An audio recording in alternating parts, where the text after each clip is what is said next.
Ikaze, uyu ni wa mwanya tubagezaho amakuru aba agezweho hirya no hino ku isi, cyane cyane yibanda mu ntambara iri kubera mu burasirazuba bwa Repubulika Iharanira Demokarasi ya Kongo, aho ihuje umutwe wa M23 ndetse n'ingabo za FARDC n'abafatanyabikorwa bazo aribo Wazalendo, FDLR, ingabo z'u Burundi ndetse na SADC.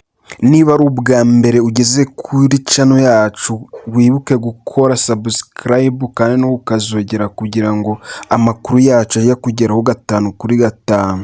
Reka amakuru yacu tuyahere ku cy'igihugu cya Romania kivuga ku bacancuro b'Abaromaniya bakomeje gupfira mu ntambara ihuza M23 ndetse abandi bakahakomerekera bikomeye, dore ko abacancuro aba ari abahoze mu gisirikare cya Romania boherejwe muri Kongo kuza gufasha ingabo za FARDC guhangana n'umutwe wa M23. Guverinoma ya Romania yatangaje ko babiri mu bahoze ari abasirikari bayo baheruka kwicwa muri Repubulika Iharanira Demokarasi ya Kongo, abandi barakomereka. Aba bakaba ari abafashaga igisirikare cya Kongo kurwanya umutwe wa M23. Byatangajwe na Minisitiri w'Ububanyi n'Amahanga w'iki gihugu, yavuze ko usibye aba bapfuye hari na 4 bakomeretse, ndetse umwe muri abo bakomeretse akaba arembye cyane ashobora no gupfa isaha ku isaha. Gusa guverinoma ya Romania ntiyigeze isobanura uburyo aba baturage bayo bishwemo. Gusa ikinyamakuru dukesha iyi nkuru cyatangaje ko abapfuye ari abahoze ari abasirikare ba kiriya gihugu bari boherejwe muri Repubulika Iharanira Demokarasi ya Kongo mu rwego rwo gutoza ingabo z'iki gihugu.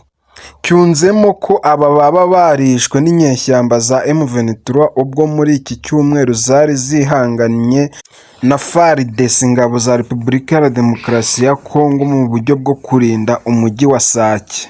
Ni imigwano kandi bivugwa ko yaba umutwe wa M23 ndetse na FARDC batakarijemo ingabo nyinshi, ndetse kuri ubu biracyari ihurizo ku muntu waba ugenzura uyu mujyi wa Sake wo mu burasirazuba bwa Kongo muri teritwari ya Masisi. M23 imaze igihe ivuga ko ihuriro ry'ingabo za guverinoma rya Kongo bahanganye ririmo abacancuro b'Abanyaburayi.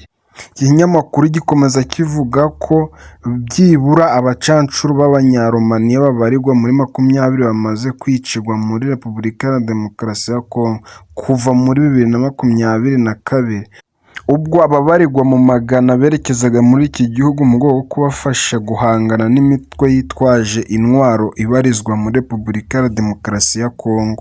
Televiziyo yitwa Pro TV yatangaje ko Abanyaromaniya babarirwa muri 900 ari bo bari muri Repubulika Iharanira Demokarasi ya Kongo, ndetse ko iki gihugu kikaba gihemba buri umwe muri bo muri aba 900 akaba ahembwa nibura 5,000 buri kwezi.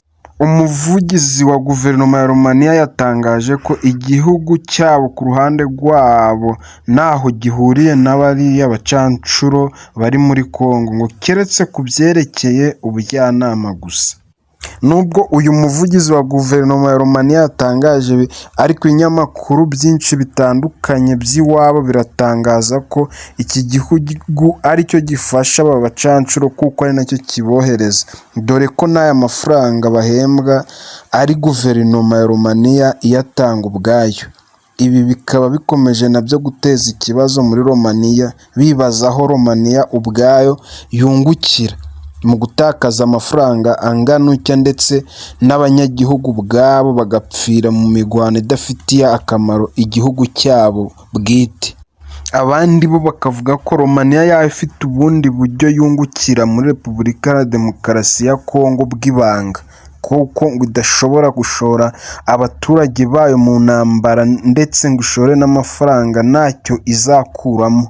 Ibi ikaba bihuriyeho n'ibindi bihugu bitandukanye bifasha Kongo ari by'u Burundi, nabwo abarundi bakaba bavuga ko leta yabo yaba ifite izindi nyungu z'ibanga zihishe mu gufasha Repubulika Iharanira Demokarasi ya Kongo, ndetse na bamwe mu badepite bo muri Afurika y'Epfo bakaba barakomeje kubaza perezida wabo Ramaphosa, aho azungukira nyuma yo kohereza abasirikare benshi muri Repubulika Iharanira Demokarasi ya Kongo, kandi bakaba bakomeje kuhatikirira umusubirizo.